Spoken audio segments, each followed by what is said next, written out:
દાખલા અથવા 24 બે વર્તુળોના વ્યાસનો ગુણોત્તર 8:14 હોય તો તેમના ક્ષેત્રફળનો ગુણોત્તર શોધો.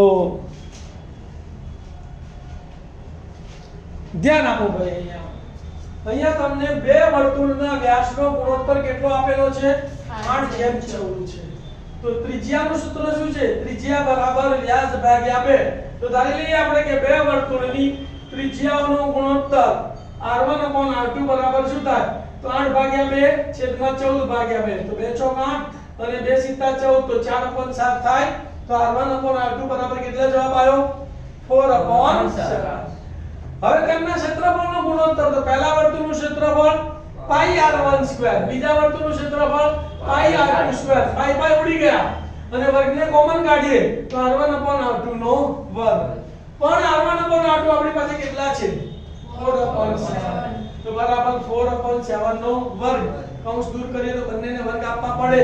તો 4 નો વર્ગ 16, 7 નો વર્ગ 49, 16 છેદમાં 49 તો બરાબર 16/49. જવાબ લખવાનો બે વર્તુળના ક્ષેત્રફળનો ગુણોત્તર 16/49 છે.